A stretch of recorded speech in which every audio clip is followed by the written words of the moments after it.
Hi all, അസ്സലാമു അലൈക്കും. Welcome back to Isu's home. അപ്പോൾ ഇന്ന് ഞാൻ വന്നിരിക്കുന്നത് ഒരു ഇഫ്താർ വ്ളോഗായിട്ടാണ്.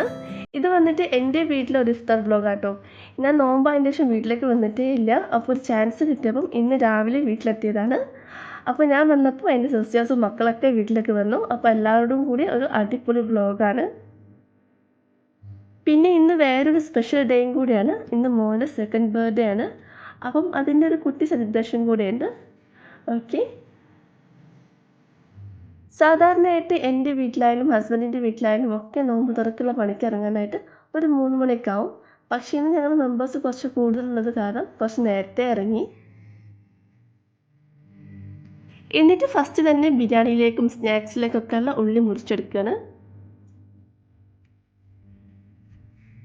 അതുപോലെ ബിരിയാണിയിലേക്കുള്ള ബാക്കി വെജിറ്റബിൾസൊക്കെ റെഡിയാക്കുകയാണ്. പിന്നെ വെളുത്തുള്ളി ഇഞ്ചിയൊക്കെ ഓൾറെഡി ഉമ്മ തലേന്ന് തന്നെ തൊലിയൊക്കെ കളഞ്ഞു വെച്ചിട്ടുണ്ട്. അപ്പം അത് ജസ്റ്റ് ഒന്ന് ക്രഷ് ചെയ്യുന്ന പണിയേ ഉള്ളൂ.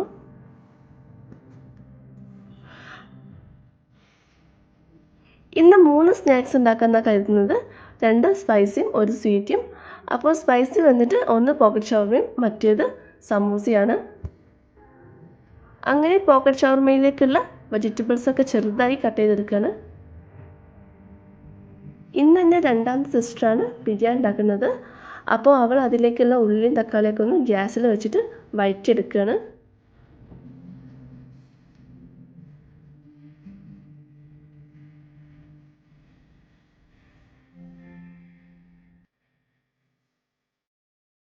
ആ ടൈമിൽ ഇമ്മ ബീഫ് വറുത്തയിലേക്കും സമൂസയിലേക്കൊക്കെ എല്ലാം ഇറച്ചി കഴുകി വൃത്തിയാക്കി സെപ്പറേറ്റ് ആക്കി വെക്കുകയാണ്. ഞാനിനി സമൂസയിലേക്കുള്ള തീന റെഡിയാക്കി എടുക്കാൻ പോവുകയാണ്. ഇത് വന്നിട്ട് 12 പത്തിരിയിലേക്കുള്ള തീനാണ് റെഡിയാക്കാൻ പോകുന്നത്. ഇനി ഇതിലേക്ക് ആഡ് ചെയ്യുന്ന പച്ചമുളക് നേരത്തെ ബിരിയാണിയിലേക്ക് വേണ്ടി റെഡിയാക്കിയതായിരുന്നു. അപ്പോൾ കുറച്ച് ബാക്കി ഉണ്ടായപ്പോൾ ഇതിലേക്ക് ആഡ് ചെയ്യാണ്. അതുപോലെ വെളുത്തുള്ളി ഇഞ്ചി പച്ചമസാല ഒക്കെ ആഡ് ചെയ്യാണ്. ഇവയൊക്കെ ഒന്ന് വഴന്ന് വന്നിട്ട് ബാക്കി ഇതിലേക്കുള്ള മസാലയും കൂടെ ചേർക്കുകയാണ്. പിന്നെ ഇതേ ടൈമിൽ തൊട്ടടുത്ത ഗ്യാസിൽ ബീഫ് ഒന്ന് കുക്ക് ചെയ്യാനായിട്ട് വെച്ചിട്ടുണ്ട്. ഇപ്പോൾ ഏകദേശം ബീഫൊക്കെ ഒന്ന് റെഡി ആയി വന്നിട്ടുണ്ട്. ഇനി അതും കൂടി ഒന്ന് ഫ്രഷ് ചെയ്തിട്ട് ഇതിലേക്ക് ആഡ് ചെയ്ത് കൊടുക്കുകയാണ്.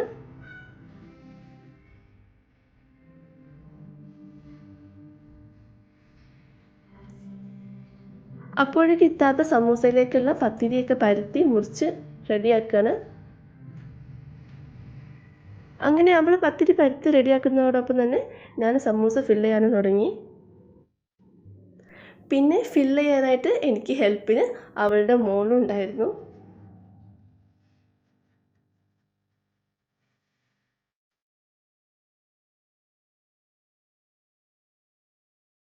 അങ്ങനെ സമൂസ പണിയൊക്കെ കണ്ടിന്യൂ ചെയ്തു.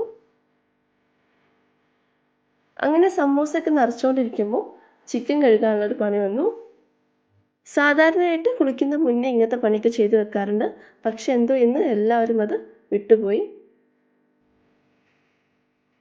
അങ്ങനെ ചിക്കനൊക്കെ കഴുകി വൃത്തിയാക്കിയപ്പോൾ ബിരിയാണിയിലേക്കുള്ള ബാക്കി പരിപാടികളൊക്കെ നടന്നുകൊണ്ടിരിക്കുകയാണ്. പിന്നെ ബിരിയാണിയിലേക്കുള്ള മസാലപ്പണി മാത്രമായിട്ട് ഇത്തത് ചെയ്യുന്നത്. ബാക്കിയുള്ള അരി തിളപ്പിച്ച് ഊറ്റലും ദമ്മിടലും ഒക്കെ ഉമ്മാൻ്റെ പണിയാണ്. ആക്ച്വലി അവളെ മസാലക്കൂട്ട് നല്ല ടേസ്റ്റാണ്.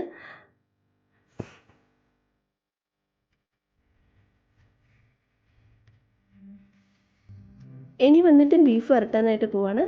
അതും അവളാണ് ചെയ്യുന്നത്. അവളുടെ ബീഫ് വരട്ടി ഒന്നൊന്നര ടേസ്റ്റാണ്, ഒരു രക്ഷയുമില്ല.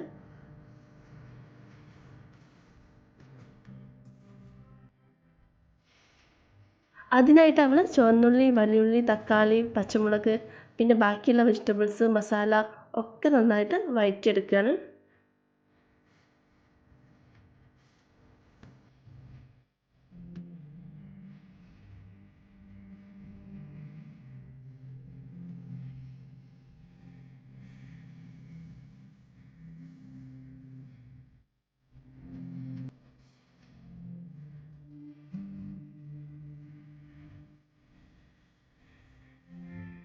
അങ്ങനെ വെജിറ്റബിൾസൊക്കെ ഒന്ന് വഴന്ന് വന്നതിന് ശേഷം ബീഫ് ചേർത്ത് കൊടുക്കുകയാണ്.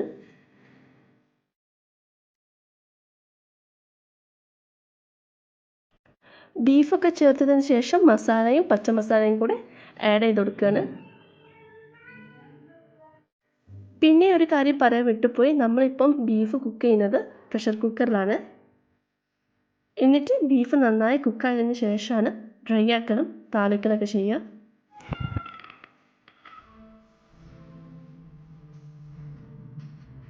ഇത്താത്ത മസാല കൂട്ടുന്ന സമയത്ത് ഇമ്മ അരിയൊക്കെ തിളപ്പിച്ച് റെഡിയാക്കി വെച്ചിരുന്നു. ഇപ്പോൾ അത് ഊറ്റി ബിരിയാണി പോട്ടിലേക്ക് ഇട്ട് സെറ്റാക്കുകയാണ്. പിന്നെ അരിയൊക്കെ തിളപ്പിച്ച് ഊറ്റിയിരുന്നത് പുറത്തുനിന്നായിരുന്നു, അതുകൊണ്ടാണ് സെറ്റാക്കുന്നതും പുറത്തുനിന്നായത്. അങ്ങനെയൊക്കെ സെറ്റാക്കി ചോറ് ദമ്മിലിട്ടു.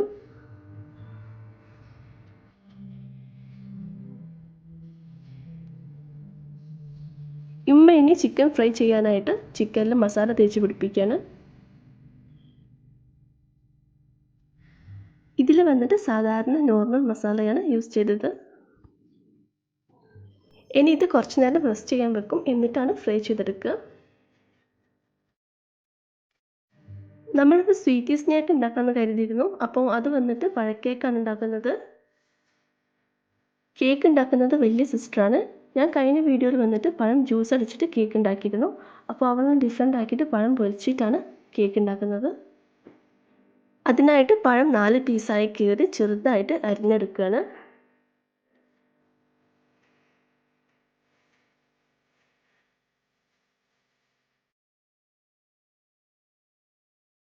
ഇനി ചെറുതായിട്ട് അരിഞ്ഞു വെച്ച പഴം ഒന്ന് എണ്ണയിലിട്ട് ഫ്രൈ ചെയ്തെടുക്കുകയാണ്.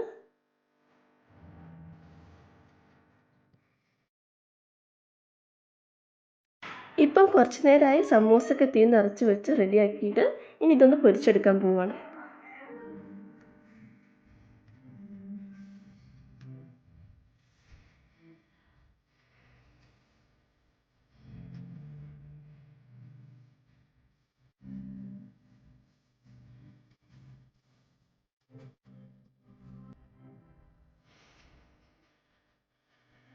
അങ്ങനെ പഴമൊക്കെ പൊരിച്ചെടുത്തു. ഇനി ഇത് നേരത്തെ റെഡിയാക്കി വെച്ച മുട്ട മിക്സിയിലേക്ക് ചേർത്ത് കൊടുക്കുകയാണ്.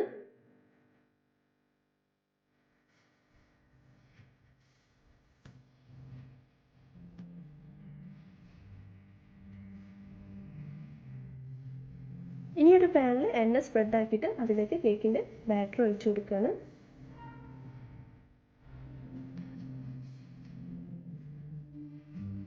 ഇനി ഇതൊരു സാധാരണ കേക്ക് പോലെ തന്നെ 20 മുതൽ 30 മിനിറ്റ് വരെ കുക്ക് ചെയ്തെടുക്കുകയാണ്.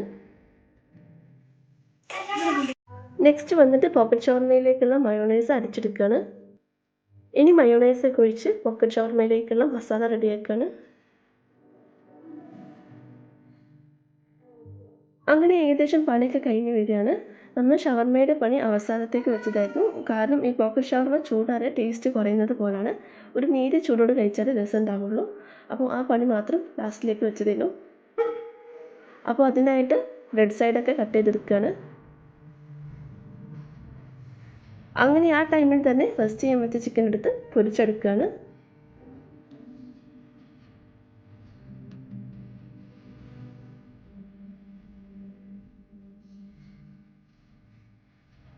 അതുപോലെ ഇപ്പോൾ കിച്ചണിൻ്റെ ഓപ്പൺ സൈഡിൽ നിന്ന് ഫ്രൂട്ട്സൊക്കെ കട്ട് ചെയ്തെടുക്കുകയാണ്. അപ്പോൾ ആദ്യം തന്നെ എനിക്ക് ജ്യൂസ് അടിക്കാനുള്ള പൈനാപ്പിളൊക്കെ ഒന്ന് കട്ട് ചെയ്ത് തരികയാണ്. പിന്നെ കട്ടിങ് പരിപാടികളൊക്കെ ഒരുവിധം എല്ലാം ഇവിടെ നിന്നാണ് ചെയ്യൽ. ഈ ഒരു പ്ലേസിൽ നിന്ന് അടുക്കളയ്ക്കും അതുപോലെ വർക്കിലേക്കും സെയിം ഡിസ്റ്റൻസ് ആണ്. അപ്പോൾ നമ്മൾ കട്ട് ചെയ്യുന്ന ഇടയിൽ എന്തെങ്കിലും മറന്നാലും പെട്ടെന്ന് തന്നെ പോയി എടുക്കാനൊക്കെ എളുപ്പമാണ്.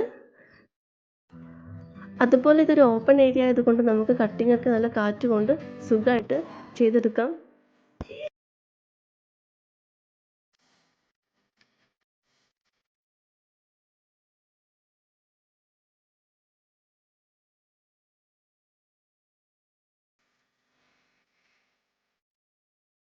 അങ്ങനെ എനിക്ക് ജ്യൂസ് അടിക്കാനുള്ള പൈനാപ്പിളൊക്കെ കട്ട് ചെയ്തതിന് ശേഷം ബാക്കിയുള്ള ഫ്രൂട്ട്സും കൂടി കട്ട് ചെയ്തെടുക്കുകയാണ്.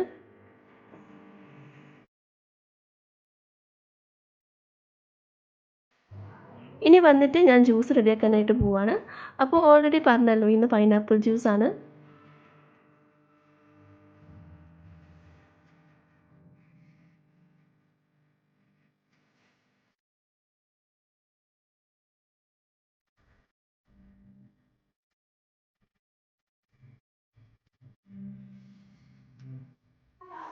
അങ്ങനെ ജ്യൂസൊക്കെ റെഡിയായി. ഇനി ഇത് ഫ്രിഡ്ജിലേക്ക് വെക്കാണ്. എന്നിട്ട് നോമ്പ് തുറക്കാൻ നേരത്തെ എടുക്കുകയുള്ളൂ. ഈ ടൈമിൽ നമ്മൾ ബീഫ് പ്രഷർ കുക്കറിൽ നന്നായിട്ട് കുക്കായി കിടക്കുന്നുണ്ട്. ഇനി ഇതൊന്ന് ചീഞ്ചട്ടിയിലിട്ട് കുറച്ച് വെളിച്ചെണ്ണ കൂടെ ഒഴിച്ച് നന്നായിട്ടൊന്ന് വരട്ടി കറുപ്പിച്ചെടുക്കുകയാണ്. അപ്പോഴേക്കും ഇമ്മ ലൈം ജ്യൂസൊക്കെ റെഡിയാക്കി വെച്ചിട്ടുണ്ട്. അതുപോലെ തന്നെ പോക്കറ്റ് ഷവർമ റെഡി ആയിട്ടുണ്ട്. പോക്കറ്റ് ഷവർമ പിന്നെ സ്ക്വയറിലാണ് ഉണ്ടാക്കിയെടുത്തത്. റൗണ്ടിലല്ല, സ്ക്വയറിലാണ്. റൗണ്ട് കുറച്ച് പണിയുണ്ട്, സ്ക്വയറിൽ ചെയ്തെടുത്തു. അങ്ങനെ പണികളൊക്കെ കഴിഞ്ഞ് കിച്ചൺ ക്ലീൻ ആക്കുകയാണ്. പിന്നെ ഞാൻ വീഡിയോൻ്റെ സ്റ്റാർട്ടിങ്ങിൽ പറഞ്ഞിരുന്നല്ലോ ഇന്ന് മോൻ്റെ ബർത്ത്ഡേ ആണ്. അപ്പം അതിൻ്റെ ചെറിയൊരു സെലിബ്രേഷൻ. അപ്പോൾ നമ്മൾ കിച്ചണിൽ പണിയെടുക്കുന്ന സമയത്ത് സിസ്റ്ററും മക്കളെല്ലാവരും കൂടി റൂമൊക്കെ ഒന്ന് ഡെക്കറേറ്റ് ചെയ്യാണ്. അങ്ങനെ വലിയ ഡെക്കറേഷനൊന്നുമില്ല, കുറച്ച് ബലൂണും അതുപോലെ കുറച്ച് ഐറ്റംസൊക്കെ വെച്ചിട്ടുള്ള ഒരു കുട്ടി ഡെക്കറേഷനാണ്. മാഷാ അല്ലാ, എന്തായാലും അവരുള്ളത് വെച്ചുകൊണ്ട് ഉഷാറാക്കി തന്നു.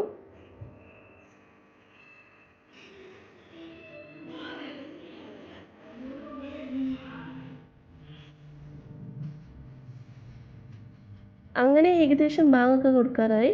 അപ്പം നമ്മൾ ടേബിളൊക്കെ ഒന്ന് സെറ്റാക്കുകയാണ്. പിന്നെ ബാങ്ക് കൊടുത്തപാടെ നമ്മൾ ഫ്രൂട്ട്സും ജ്യൂസും അതുപോലെ സ്നാക്സ് കഴിക്കാറുള്ളൂ. പിന്നെ മഗ്‌രിബിന് ശേഷമാണ് ബാക്കി ഫുഡൊക്കെ കഴിക്കാറ്.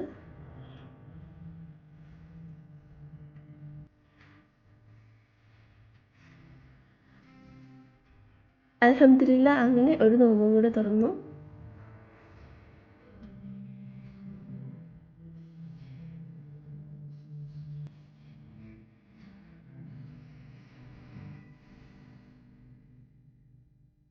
അങ്ങനെ നിസ്കാരമൊക്കെ കഴിഞ്ഞ് കേക്ക് കട്ട് ചെയ്യാൻ പോവാണ്. എന്നിട്ട് ഫുഡ് കഴിക്കാമെന്ന് കരുതി. കാരണം മക്കളൊക്കെ കേക്ക് കട്ടിങ്ങിനായിട്ട് വെയിറ്റ് ചെയ്തുകൊണ്ടേ ഇരിക്കുകയാണ്. അങ്ങനെ മോൾക്ക് പുതിയ ഡ്രസ്സൊക്കെ ഇട്ട് കൊടുത്ത് കേക്ക് കട്ട് ചെയ്തു.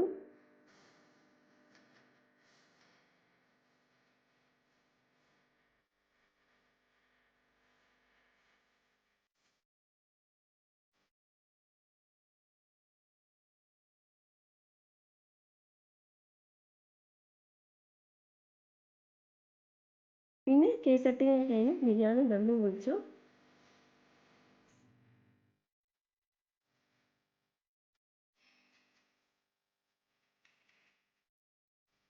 അങ്ങനെ ഫുഡൊക്കെ കഴിച്ച് റാഹത്തായി. അപ്പോൾ ഇത്രയൊക്കെയുള്ളൂ ഇന്നത്തെ എൻ്റെ ഒരു വ്ളോഗ്. എല്ലാവർക്കും ഇഷ്ടമാവുമെന്ന് കരുതുന്നു. ഇഷ്ടമായ തീർച്ചയായിട്ടും ലൈക്ക് ചെയ്യുക, ഷെയർ ചെയ്യുക, സബ്സ്ക്രൈബ് ചെയ്യുക. പിന്നെ എൻ്റെ പ്രീവിയസ് വീഡിയോസൊക്കെ കാണുക. Okay, thank you for watching my video. By.